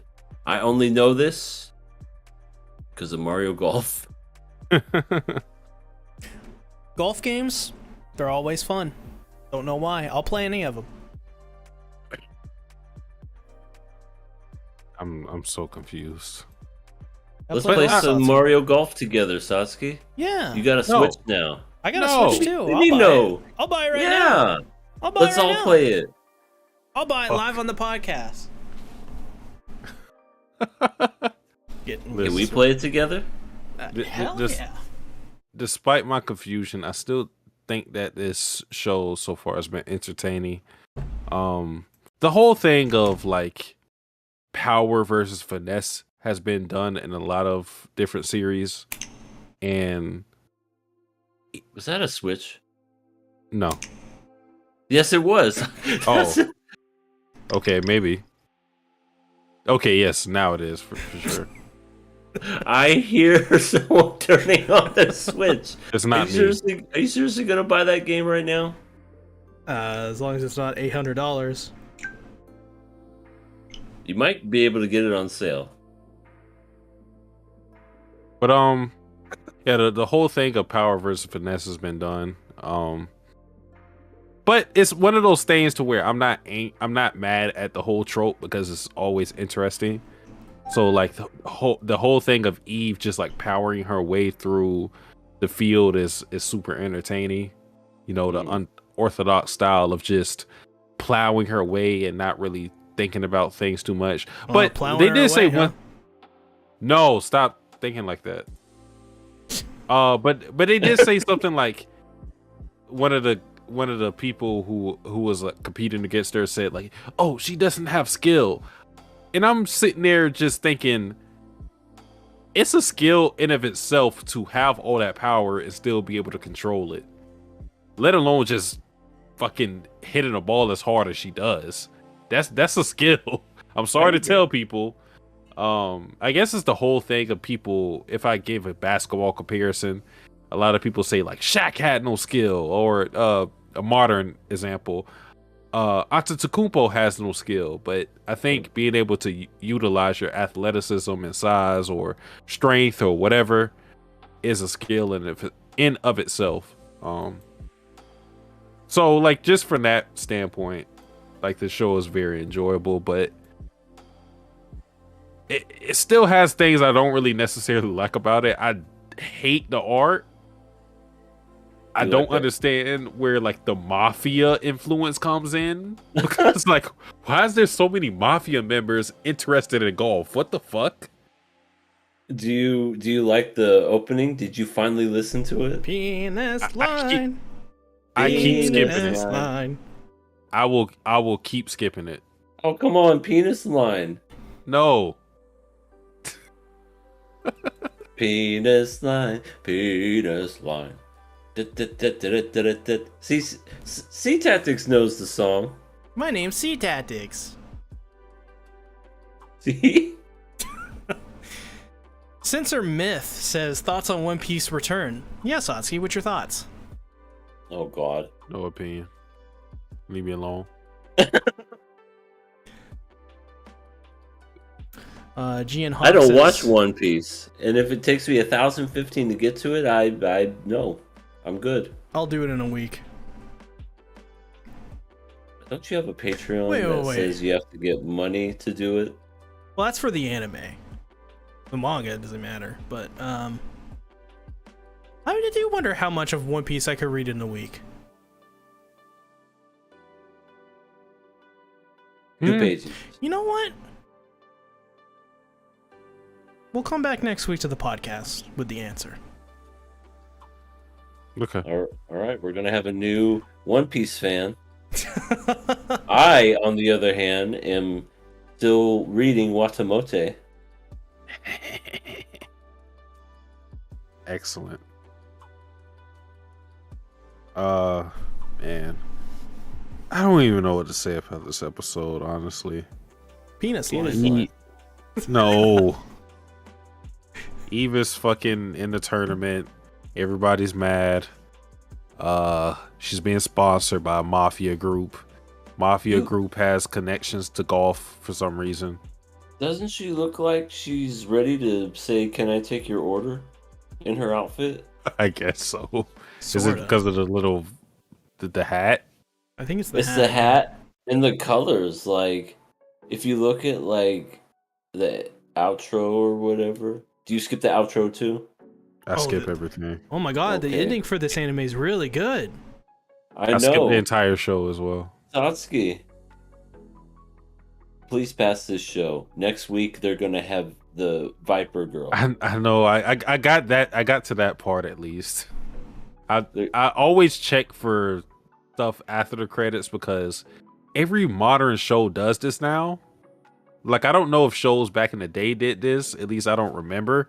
But like, fuck, every show does this thing where it shows a scene after the credits, and it kind of annoys me. But I check it all the time now, so you don't have to worry about it. All right. Yeah, Viper Girl's coming. Censor Myth says, why no Kaguya? Cause we haven't watched Kaguya fully. Kaguya's in the 3rd season, so we would have to watch Kaguya-sama season 1 and 2. And I watched maybe the first episode many years ago and fell asleep. Yeah. Oh. It was a humble time. Gian Hawk says, I am a chatty person. Kind of They're introvert. a fatty person? A chatty person. Oh, I thought. I'm sorry. No, I get it. There's. It's okay to be chatty. It's another thing to be catty Well, Or Bratty. or bratty, or even smatty. Yeah. Hashtag- I don't. hashtag bring back Docky. Who? What's Doc? Oh, from fucking Demon Slayer? Yeah. Oh, Docky. She had it coming. There you go. I give this episode. I give it a birdie. Give it a birdie. I don't know what to say about this episode. Like, I guess the whole mission of the show is to make money to provide for the kids, which they left the kids on their own, by the way. They did. That wasn't addressed, but I was just like, okay. Because apparently the kids don't have nowhere to go, but they still left them just to watch her play golf. So, yeah, that was kind of weird, but... They're just watching on the iPad. It's like, don't fucking do anything. Just circle around this iPad. Yeah. And they have an iPad, so what the fuck? I thought they were poor. But, Not that poor. yeah, not that poor. Because you got to think they have the iPad and they also have internet, so they're not as poor as they seem, at least. But I don't know. This show is just all right for me. It's all right. It's nothing bad, but it's nothing too exciting for me yet. It's not offensive enough for me to drop. So I'm sorry if I didn't talk about the show enough. But honestly, like, how many Birdie Golf Girl fans are in this chat right now? Y'all don't give a fuck. Y'all left when we started talking about this. They left when we started talking about Komi too. Yeah, no, the blonde girl's cute. That's it's okay. I liked episode 2 a lot, but this episode was Yeah, it was more focused on the golf side of things, except at the very end, she lost because, you know, the mafia girl stood in front of the sun and spread her legs.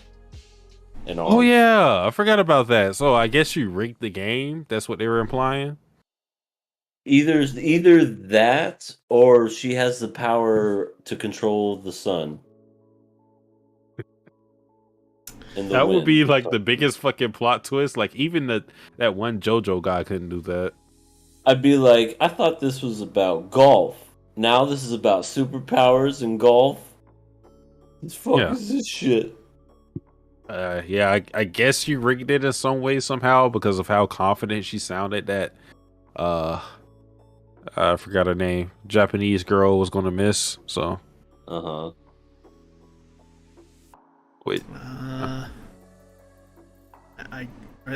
Is this like just are we killing this or are we past this? I can't tell. I want to see the Viper girl, and then from then I'll make my decision. Same. Viper Girl is going to change the series for me. It's the prophecy either of in a Viper positive Girl. way. Yes, either in a positive way or a negative way. She's a make or break character because she's either going to be my type or the worst thing I ever seen. So arbitrary.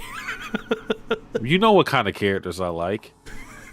Oh my god. Gian Hawk says, asks us what is our favorite anime. Cowboy Bebop for me. Kill I Kill. Birdie girls, stroke it till you make it. All right. Jesus Christ. Jake Sinpy. I guess Jake Sinpy is a really big Coco fan. Is Boston sweeps the Nets. Kind of random, but geesh, who would have thought that? Nobody. White Solid says instead of waiting for Komi-San season 2, I actually was waiting for Iruma-kun season 3. A lot of people like that show. Sensor Myth says Kyokai Senki, is it worth the watch? Is that the one with the eye patch girl in the leg? Inspector or something? I don't know. It's about the golf girls. Oh.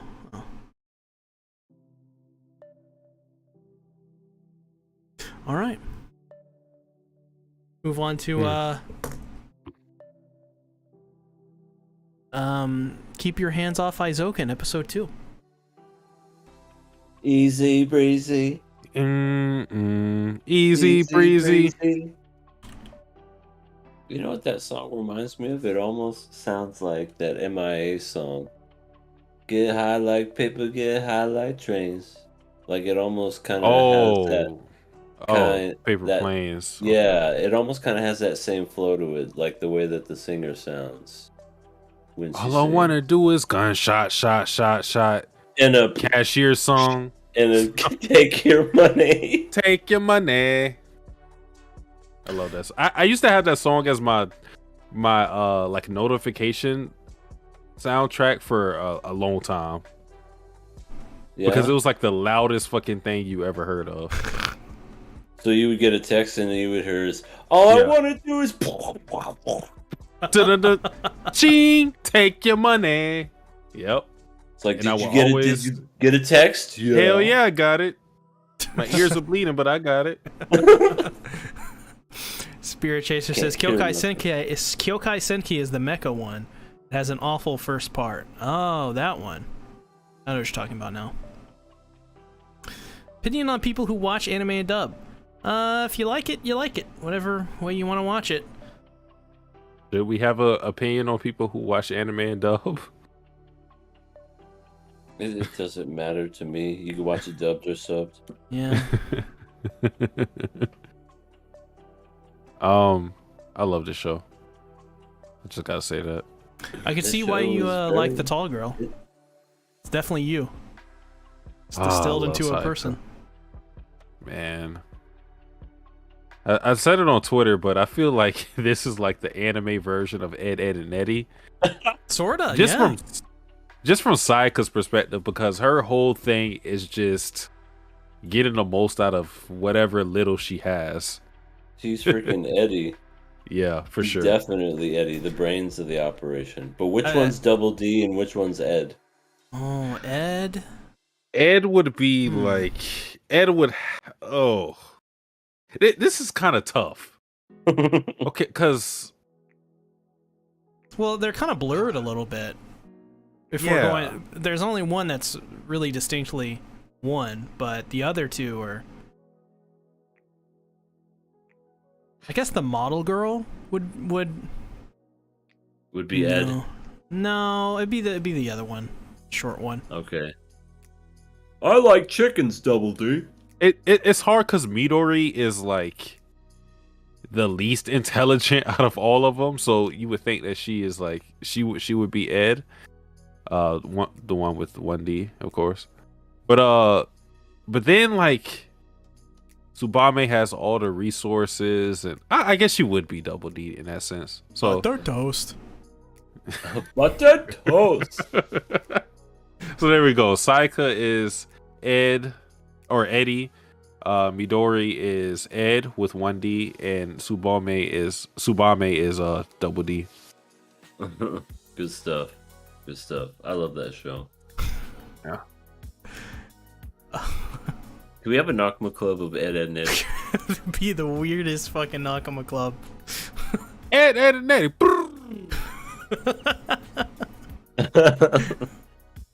All the characters were great. Yeah, this episode was, I think, much more interesting than the first one. I like the whole thing where they're like, you have to have, if you're gonna start this club, this film club, you're gonna have to have somebody to like be the head of it, right? You have to have like a teacher, right? And then the guy just walks by, he just starts rubbing his beard. My beard is My stiffer beard today. is heavy. Yeah, that's what it was. Maybe I need to be the head of this club. It's like how he used to be in the Tsundere about it. Like he just didn't outright. Well, he did outright say it, but he just wanted to be accepted by them. I don't know. Like just offer it to them. He's just being all weird about it. Like, oh shit. The only thing that could help me is if I was an advisor of some club. I don't know. Yeah. Freaking A. That's so Freaking funny. A indeed. G and Hawk says they're gonna go now. Bye, G-Hawk. Bye-bye. Have good times. Tatsuki Love says you. peace. Yes, peace and love. Bye, Sasuke. Well, Lally, I think is your name, says yes. Love your vids. Your vids are so slay. Thank you very much. I appreciate it. Yes. Period. Oh my god. Lightning Eagle. So Lightning Eagle lives in California. And he brought up the Valley Girls. And I was just like, what are you talking about, fam? Like, I think totally? he cursed me. Oh god. I may be cursed by the Lightning Eagle. Would be the first time. Yeah, no, I love the part in this episode where like they go through this whole thing with their club where like the roof opens and like they even cooler is when they like find like the animation equipment and stuff and like the old school stuff, and I was like, oh, this is so like all of this is so awesome. And as well, I think we should watch Shirobako for this, or Shirobako for this podcast. I may lock that in for Nakama Club next, because Shirobako is this, but like from the viewpoint of like like an actual job working in an actual anime studio. It's really cool. Or we could watch the episode of South Park where they explain how they make stuff. That too. That is South Park's production style is very fascinating. Really cool. I think we discussed it before on the podcast, but Sensor Myth says, do you support the AOT AOE theory with the Mirror Man and all? I posted on Twitter today, or no, it was yesterday. I read like a bunch of anime original ending theories for AOT. Of course, no spoilers, because this is anime only sort of channel, but holy crap, our son, like some of them are really cool, but there's like one or two of them that are like, these aren't even theories. This is a joke. There's no way. Like, it's like basically one theory relied on a person's shirt being a minorly different color from what it was in season 1 and through the final season. That's it. And that's how it was going to end. Yeah. People are like, it's confirmed. Do your research. Like, I don't think this confirms that. I don't think this is confirmation. But some of them are really interesting and cool. Some people really should do, like, some people should take these theories for these endings they have and actually make an anime out of them, because some of them are really cool. But they should take your theory of how AOT's gonna end and animate it. I agree. No, so I should do a video on that. Oh my god, totally like trick people into thinking, all right, here's my idea for how it's gonna end with the anime 100 original, and just do your whole cuck theory. 100% confirmed.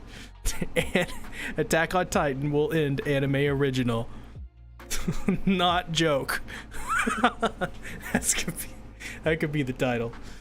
Oh, that's great.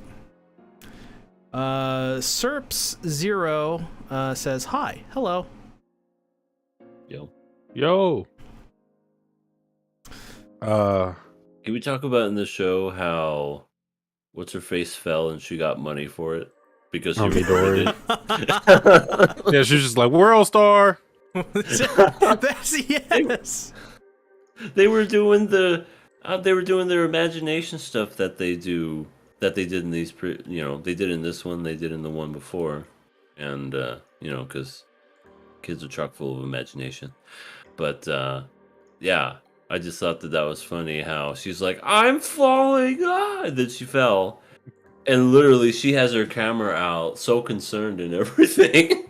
Just like, well, it should do you some good. I recorded that. I'm gonna post it online. Maybe we can get some money for it. And then I completely forgot about it. And then at the very end, it's like, oh, guess what? I got money. The best part is when she recorded it and she just said, "Your death won't be in vain." Before she said, "I'm not dead." I'm not dead. I like how one of them is like, your legs are really long. She's like, yeah, I sleep a lot. And she drinks a lot of milk. That She's too, yeah. tall. How tall is she? 7'12". Okay, yeah, she's pretty tall then. Yeah, 5'11" for a Japanese girl is like, you might as well be Shaq. Yeah, no lie. Freaking these kids look like gremlins. They do, yeah. But I actually kind of like that. It's like kind of what you said last week, Sasuke, how they don't look sexualized and they don't do anything to like bring your attention to, oh, don't they look so cute and pretty and all that stuff. No, they're like actual kids. Yeah, there's no like there's no sexualization, there's no kawaii bait, Mm-hmm. They're just, if you like these characters, you like them because of their personalities and nothing else. Right. They're not. I don't think any of these would be waifu material. I mean, to each their own. But it's this is definitely a character based show. And I like that because Yeah, you're seeing a little bit of their personalities fleshed out. Midori is a very like scatterbrained person who is chock full of ideas and has a full imagination. And with a person like that, you can kind of see where Sayaka is shining already because she's able to kind of put a lid on her and direct her in a way that's more, in her words, profitable or just, you know, more beneficial. And then Tsubame is an interesting character because she comes from affluence, and a lot of the stuff that she's seeing in the school she's kind of new to. Like even when they just got that new club room, she's like, oh shit, look at how this shed looks. And they're like, it's fucking run down. What are you talking about? There's no AC. That's apparently coming later.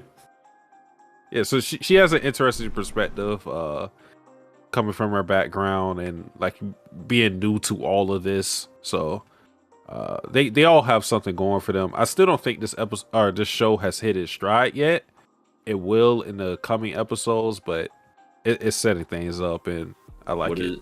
What is the Eizouken prophecy?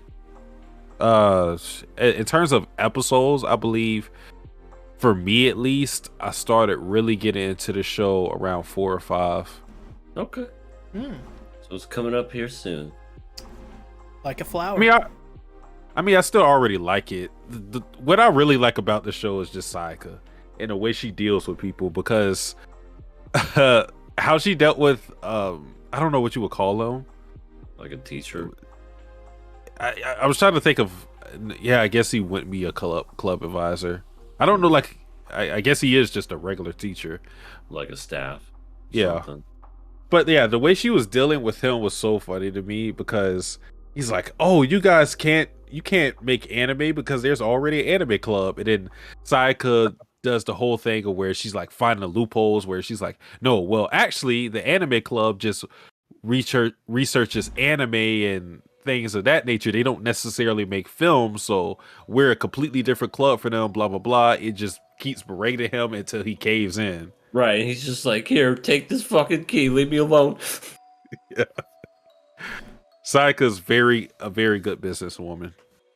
Yeah, she's gonna be a CEO of a company, or I don't know, at least like the pit bull at first, and then I don't know, she'll probably make her own company, and then she won't even have to work a day in her life anymore. Just be like, other people take care of it. I'm too busy sleeping.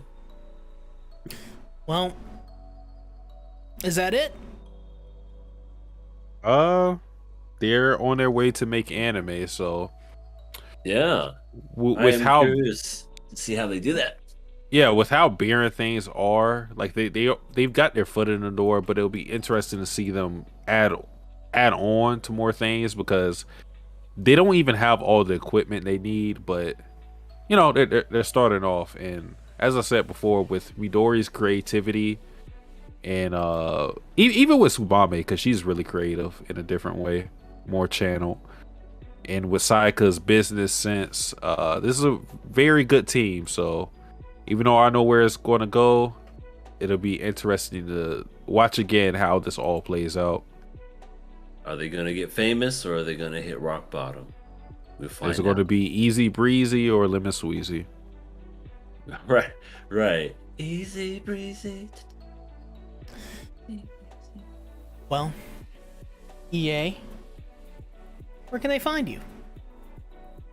Hey yo, this is Big Papa Pop. Holla if you hear me. No, I'm kidding. I'm kidding. I'm not gonna read that whole thing again. But yeah, you can find me over at Everything Animated. Yeah, I know I don't make anything. I might. You'll never know unless you subscribe to me. Don't threaten me with a good time. I might make something beautiful even. But anyway, oh my god, it's Pop-Tart. I'm so hungry for a cherry. But anyway, you can go ahead and subscribe to me. I will someday make a video. maybe even subscribe to my Twitch Oh, because I might do stuff there. And if you want to follow me on Twitter, you can follow me there too. What happened But to you? I stubbed my toe, and this was my voice. I'm Kermit the Frog. Pop Tart says I joined at the last moment. F. Yes, F's in the chat for Pop Tart. All 6 of you still here. Satsuki, where can they find you? Yo, you can find me on Satsuki the Savage as well as Satsuki the Reactor as well as Satsuki the Savage on Twitch, where I stream Pokemon Legends Arceus pretty much once every week. I'm almost done with the story, so tune in to that very soon. I don't know when I'm going to be streaming, probably around Saturday, Sunday, probably whenever me and EA do the Love Live podcast on my channel. That's also a thing, as well as the Kaguya podcast that I'm going to be doing tomorrow, 6 p.m. Eastern. Yeah, talking about Kaguya weekly. So if you're interested in Kaguya-sama Season 3, Ultra Romantic, tune into that. Me and my co-host Perry will be talking about it. That is it for me. Yeah, this week, tomorrow, got the giveaway announcement video for the giveaway I'll be doing, which should be pretty cool. Expect that sometime tomorrow. It's a little hard still to edit with carpal tunnel, so it's going about the pace it will go at, but it will definitely come out tomorrow. Other than that, I got a couple Attack on Titan videos coming out this week, and hopefully next week maybe a Spy Family video. You never know.